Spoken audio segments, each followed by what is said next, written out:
juga Prof. Komariatus Solihah. Di sini saya akan menjelaskan mengenai resume jurnal yang telah saya lakukan, yaitu mengenai efek pandemi COVID-19 terhadap dampak lonjakan angka PHK terhadap penurunan perekonomian di Indonesia.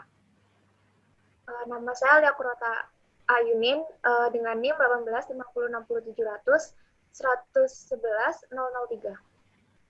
Untuk jurnal yang saya gunakan yaitu jurnal yang ditulis oleh Retno Karunia Putri, Rahmawati Indasari, Rita Wahyuningsi, Eti Mekiawati dengan penerbit Jurnal Bismarck Volume 1 nomor 1 Maret 2020.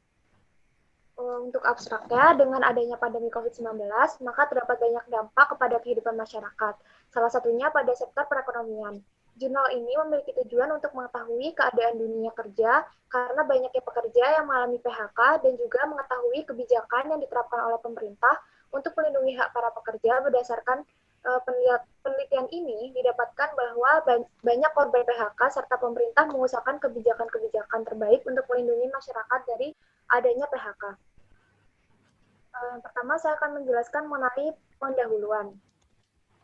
IMF menyatakan bahwa pandemi COVID-19 merusak perekonomian dunia. Kini, IMF memprediksi output ekonomi dunia tahun ini akan menyusut hampir 5% atau 2% lebih buruk dari perkiraan yang dirilis dari bulan April.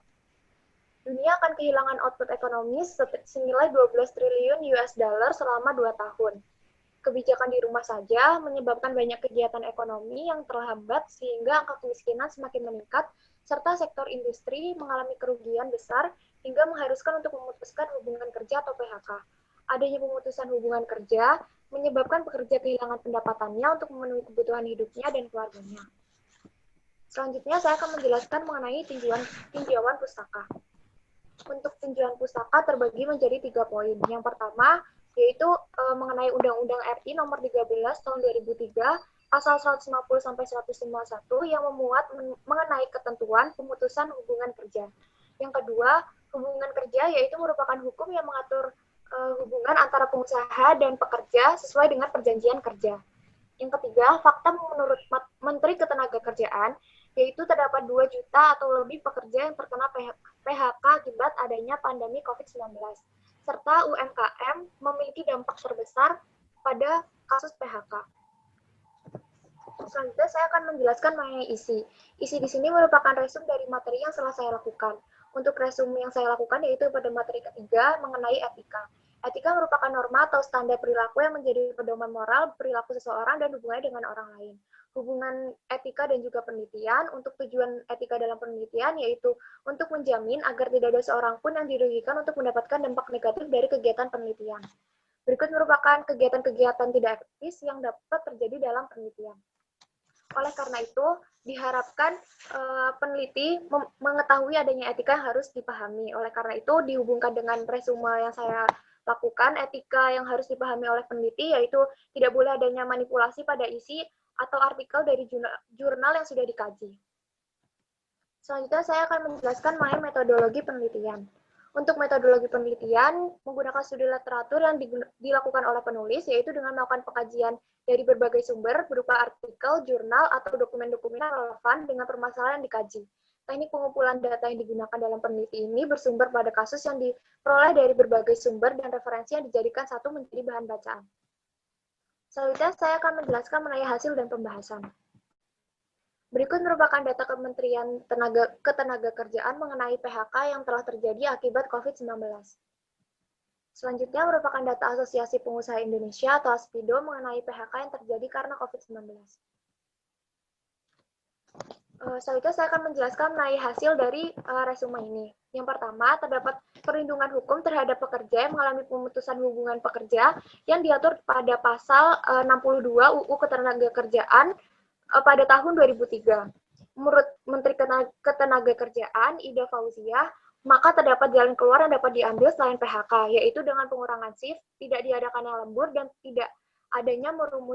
adanya perumusan bergilir para pekerja dengan separuh gaji yang diberikan.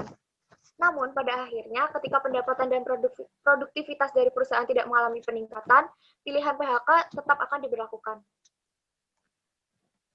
Selanjutnya, Sutrisno mengakui bahwa wacana perubahan himbauan untuk tidak melakukan PHK rupanya lumayan sedikit mempersulit diterapkannya jika perusahaan mengalami kerugian.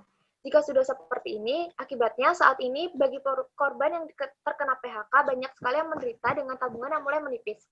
Hal ini harus menjadi perhatian penting bagi pemerintah untuk memberikan solusi-solusi terbaik. Yaitu yang pertama ada pekerja di sektor informal dan UKM yang terkena PHK akan difokuskan terhadap penyesuaian kartu kerja. Untuk para pekerja yang terkena PHK di sektor formal akan diterapkan penggolongan ke dalam peserta BP Jam Sostek. Selanjutnya saya akan menjelaskan mengenai kesimpulan. Kesimpulan yang pertama, pandemi COVID-19 menyebabkan kerugian besar terhadap sektor ekonomi yang menyebabkan banyaknya pekerja yang harus memutuskan hubungan kerja atau PHK. Yang kedua, banyaknya perusahaan terkenal yang memberlakukan penutupan usaha dan kebijakan PHK.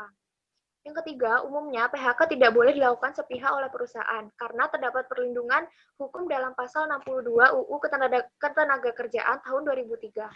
Yang keempat, secara realistis, posisi UKM dapat menjadikan perekonomian nasional memiliki peran penting karena UMKM dapat menyerap ketenaga kerjaan yang paling besar. Berikut merupakan daftar pustaka dari jurnal yang saya resum.